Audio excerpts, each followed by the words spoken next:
All right, so this is the Q&A session for this event. Now I'm going to Canadianize some of the numbers for you, okay?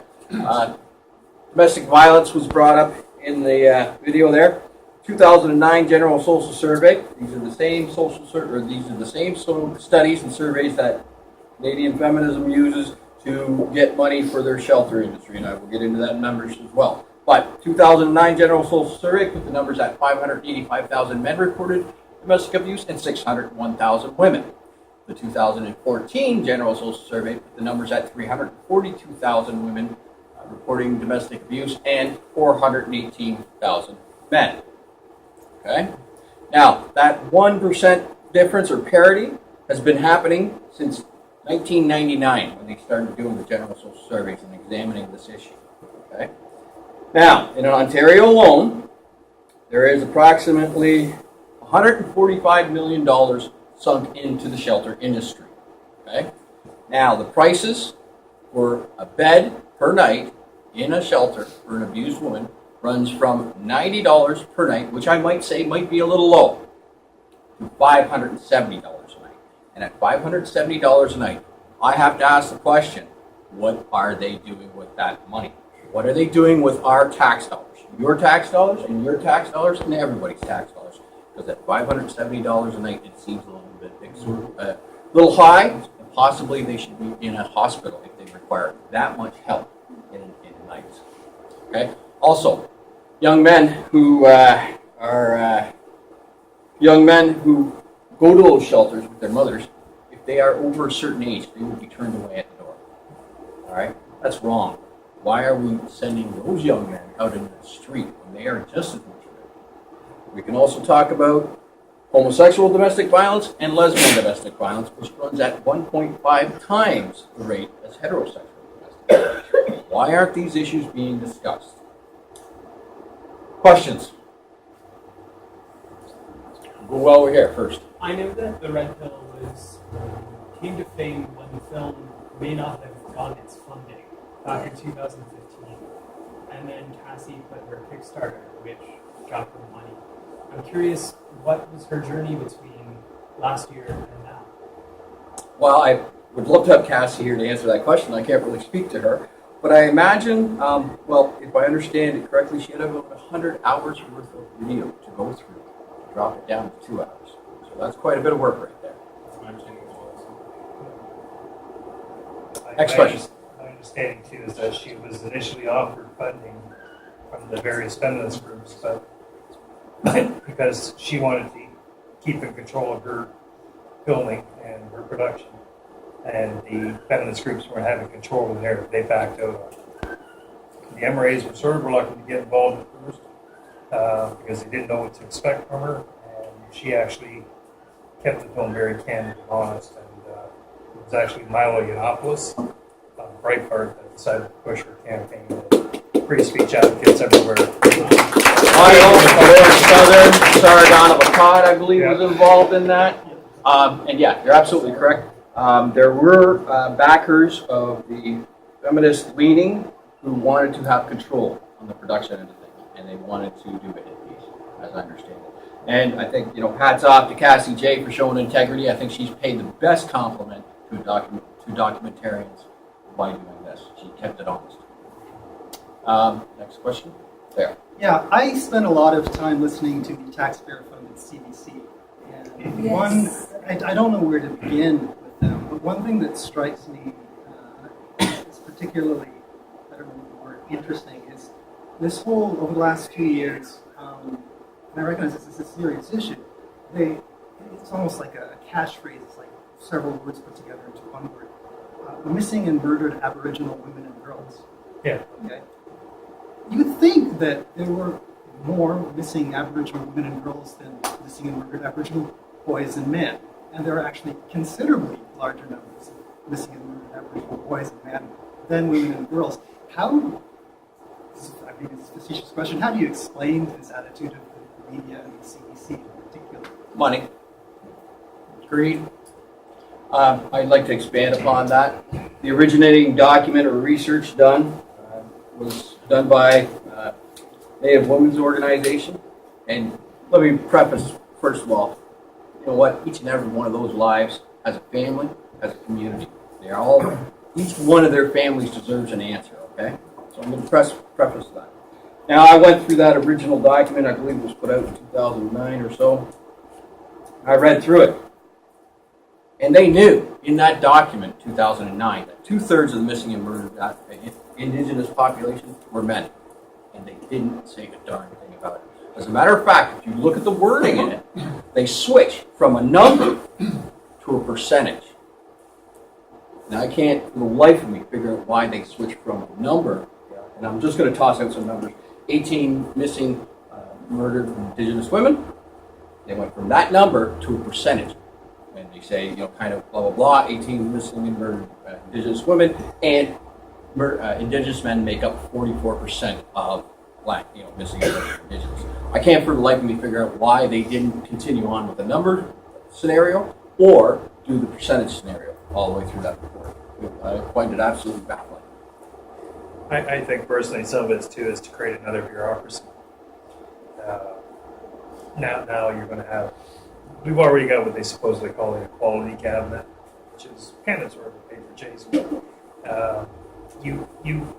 You can make another separate bureaucracy altogether and direct tax dollars and attention to it by just solely concentrating on Aboriginal women's affairs. We do. She's a minister. We have a specific minister Yes. for women, and it focuses on the Aboriginal. Exactly. And she apparently knows nothing about the Canadian Charter. If you Yeah. but I think most politicians in Canada have no idea what the Canadian Charter is. Absolutely. But in reality, are the Aboriginal affairs of both men and women within that community any different than men and women within our own communities? Right. Yeah. No, absolutely not. I mean, murder and homicide. I've tried to work around the room here. This question here. So, in 2004, 2005, I was a sociology student in Guelph, taking a women's studies course. And at that time, the concept of a men's studies program of I forget the name of it, the men's organization was mentioned in the documentary was brought up.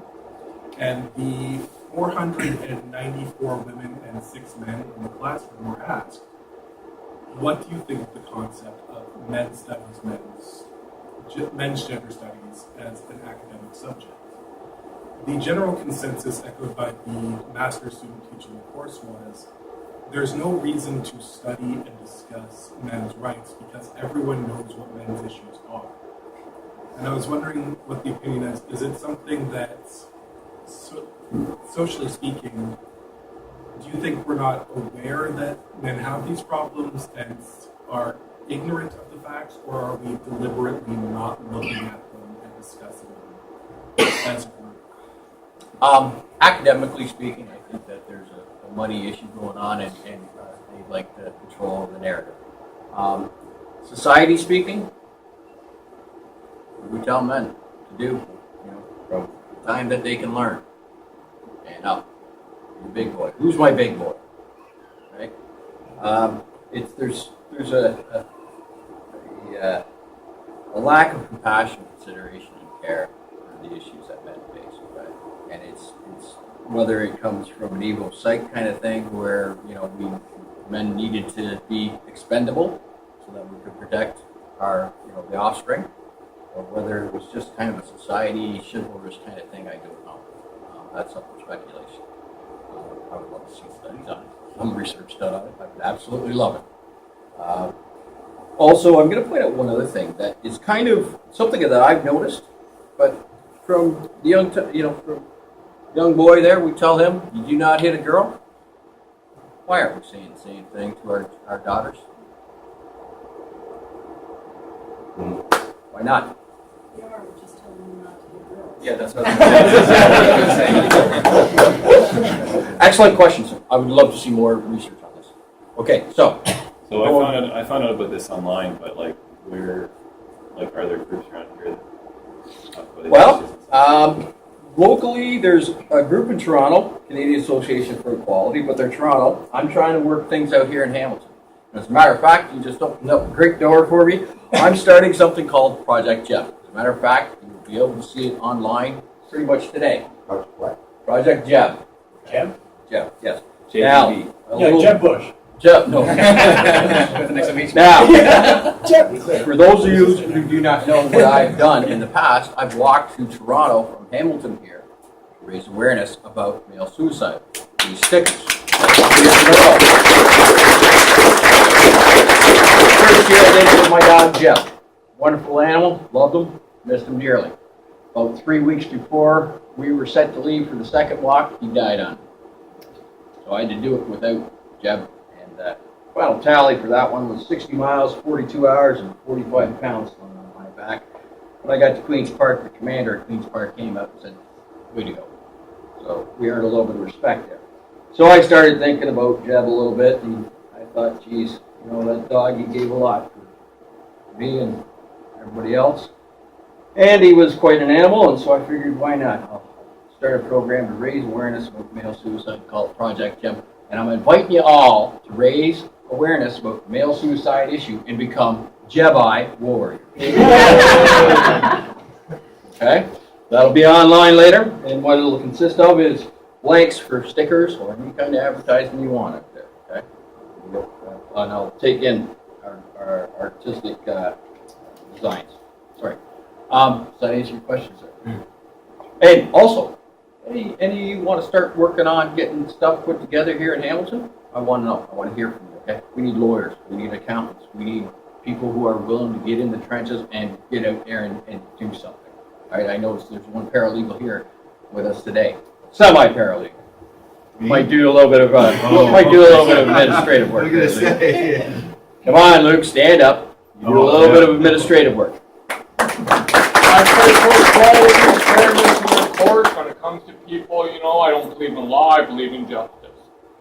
All right, so we're looking for those people to work with, okay, in Hamilton. So you're not alone. No. You, sir. No. I know I started off over here, and I was watching your hand. Listen, here. It's about equal parenting and presumed equal parenting. I know that there was a bill that went before the federals guys, about 5-member bill that was defeated apparently by the Canadian Bar Association. 560, Bill 560. Yeah, I just wondered if you know of any other attempts to bring that back to the legislature. Equal parenting would take away a lot of the conflict that's remaining in the life. Absolutely, it is the child's right to both parents, provided there is no abuse, right? That's my position on it. The bill was struck down, and as I understand it, there is some work being done to rework it and get it back in Parliament again. Whether or not Prime Minister Justin Trudeau wants to listen to the voices of his people, his constituents, I don't know. It's hard to tell. What I can tell you, sorry I don't mean to cut you off, Ken, what I can tell you, because I've been following this, is you have numerous bar associations from provinces and territories against it. Against it, you have organizations of family law lawyers in provinces strictly against equal parenting. Justin Trudeau is a self-admitted feminist. He has said on public record he believes every boy should be raised as a feminist. And so for him to support a bill like this when all the bar associations across the country are dead set against it, we as people have to keep pressure up and have to keep petitioning our politicians and petitioning our friends, our family, that this is in the best interest of families, of children, of mom and dad. Luke there's right. There was a push to get it quashed by the I believe it was Canadian Bar Association